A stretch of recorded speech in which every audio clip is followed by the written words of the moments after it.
Imagine checking your paycheck and seeing no federal income tax taken out, no withholding, no yearly tax return, no April deadline, and no IRS asking how much you earned. Sounds impossible, right? But for most of America's early history, that was normal. The United States operated for more than a century without a permanent federal income tax. During that time, the government built roads, maintained an army, fought wars, bought enormous territories, and expanded from the Atlantic coast toward the Pacific. So, where did the money come from? How did Washington pay its bills without regularly taxing people's wages? And why did everything change in 1913? To understand that, we need to go back to a time when Americans didn't just dislike taxes. They saw direct taxation as a genuine threat to their freedom. This is the story of tariffs, whiskey, public land, war, and the long struggle over how much financial power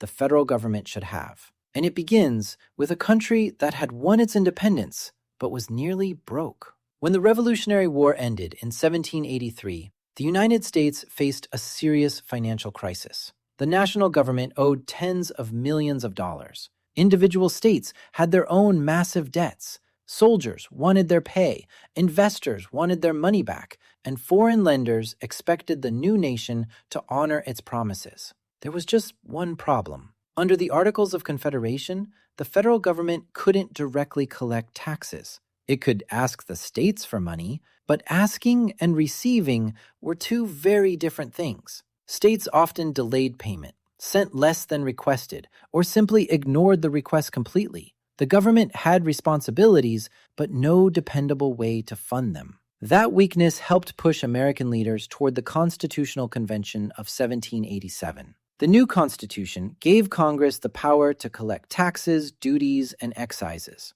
But the founders were still deeply cautious about direct federal taxation. They had just fought a revolution shaped by arguments over taxation. They weren't eager to replace one distant taxing authority with another. So the Constitution placed a major restriction on direct taxes. Any such tax generally had to be divided among the states according to population. Here's why that mattered. Suppose the government wanted to collect $10 million. Each state would be assigned part of that total based on its population, not based on how much wealth or income its residents had. That made a nationwide direct tax extremely difficult to design fairly. And that was largely the point. The federal government had taxing power, but reaching directly into citizens' incomes or property was supposed to be difficult. Instead, early America found another solution.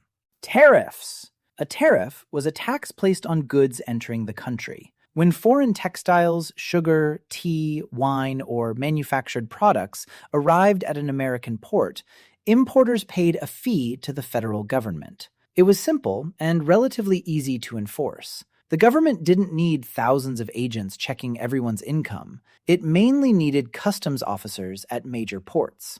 And because America imported so many products from Europe, those duties generated a huge amount of money. For decades, tariffs provided the overwhelming majority of federal revenue. They paid government workers, supported the military, covered national expenses, and helped repay the debt left behind by the Revolution. Alexander Hamilton, the first Treasury Secretary, loved the idea. To Hamilton, tariffs could do two jobs at once. First, they could fund the government. Second, they could make foreign goods more expensive, giving young American manufacturers a better chance to compete with British and European businesses. It was revenue and industrial protection wrapped into one policy. And for a while, it worked remarkably well. But Hamilton knew international trade could be unpredictable. A war, recession, or diplomatic conflict could reduce imports and cause federal revenue to collapse.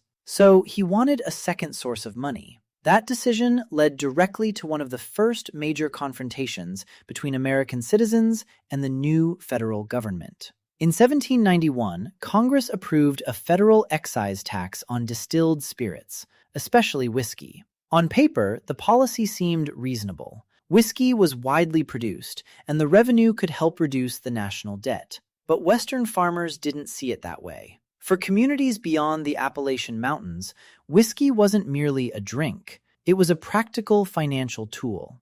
Transporting heavy grain across terrible roads was slow and expensive. Turning that grain into whiskey made it easier to store, carry, sell, and trade. In some areas, whiskey functioned almost like money. Then, federal tax collectors arrived and demanded payment. The reaction was explosive.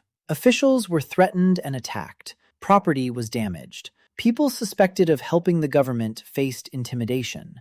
Some collectors were beaten, tarred, and feathered. By 1794, the resistance had grown into an armed uprising in western Pennsylvania. Thousands of men gathered near Pittsburgh. Federal authority was being openly challenged, and rumors spread that some rebels wanted to separate from the United States.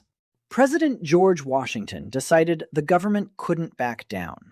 He mobilized a force of nearly 13,000 militia members and traveled west with them, becoming the only sitting American president to personally accompany troops in the field. The rebellion collapsed before a major battle took place. The government had proven it could enforce federal law. But politically, the whiskey tax remained deeply unpopular. When Thomas Jefferson became president, his administration repealed the internal taxes created by the Federalists. America returned to a familiar arrangement: tariffs during normal times, with temporary taxes and borrowing during emergencies. That system could survive because the federal government was tiny compared with the government we know today. There was no Social Security, no Medicare, no federal welfare system, no large network of modern agencies. Washington simply didn't need as much money. But tariffs weren't its only major asset. The federal government also possessed land, a lot of it.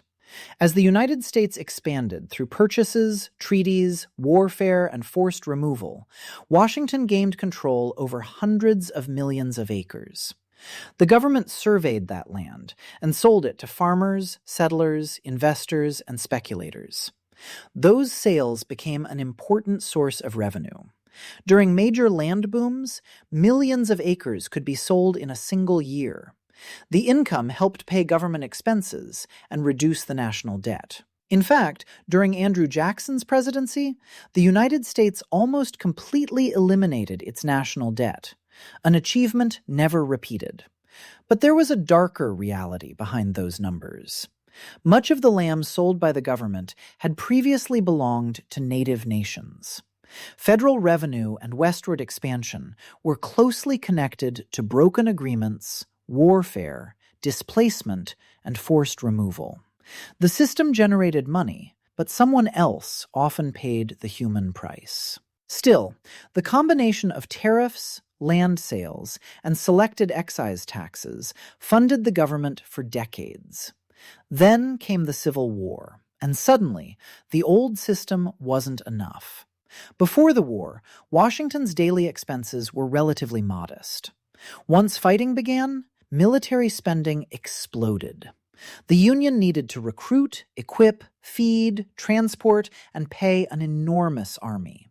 It needed weapons, horses, ships, railroads, medical supplies, and ammunition. The cost climbed from thousands of dollars a day to millions. At the same time, war disrupted trade and placed pressure on customs revenue. The government needed money immediately. So, in 1861, President Abraham Lincoln signed America's first federal income tax into law. It placed a 3% tax on annual income above $800. Because relatively few Americans earned that much, most citizens didn't have to pay it.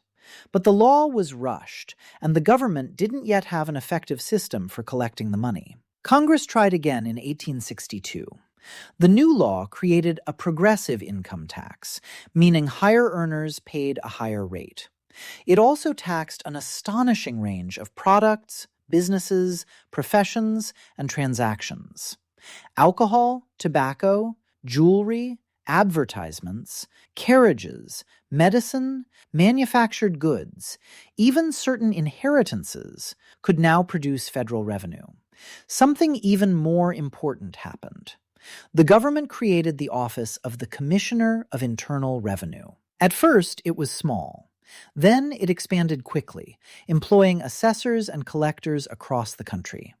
This was the beginning of the organization that would eventually become the Internal Revenue Service. Even then, taxes couldn't cover the full cost of the war. The Union borrowed enormous sums by selling government bonds. It also issued paper currency, known as greenbacks. But the income tax established a powerful precedent. For the first time, the federal government had built a national system capable of examining income and collecting part of it directly. Still, Americans were told this was an emergency. The country was fighting for survival. The income tax wasn't supposed to become a permanent feature of ordinary life. And after the war, Congress eventually allowed it to disappear. By 1872, the federal income tax was gone. For a while, Washington returned to tariffs and taxes on products such as alcohol and tobacco.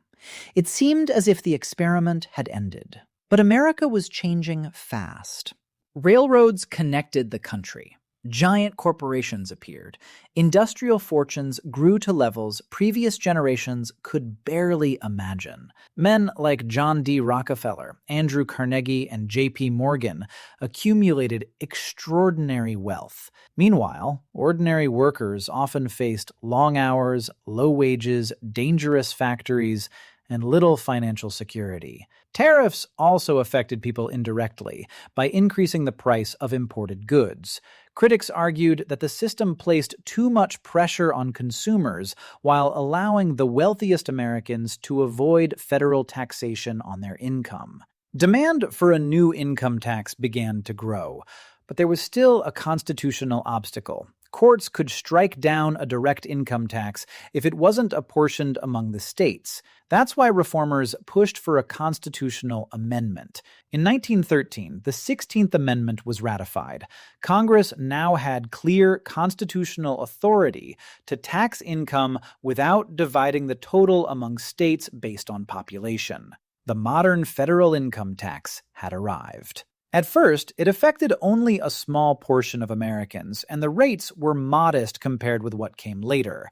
But the door was open. 2 world wars, expanding federal programs, payroll withholding, and a much larger administrative state would gradually transform income taxation from a limited levy on high earners into a normal part of American life. So, how did America survive without income tax? The answer is surprisingly straightforward. The government was much smaller. Tariffs covered most expenses. Public land was sold. Alcohol and tobacco were taxed. And during wars, Washington borrowed money or introduced temporary emergency taxes. But that model came with serious limitations and serious human costs. It relied on imported goods, territorial expansion, native dispossession, and a government that provided very few public services. The deeper question isn't whether early America discovered some perfect tax-free system. It didn't. The real question is what happens when a government grows large enough that border taxes, land sales, and emergency borrowing can no longer pay the bills. In 1913, America found its answer, and from that moment forward, the financial relationship between the citizen and the federal government would never be the same.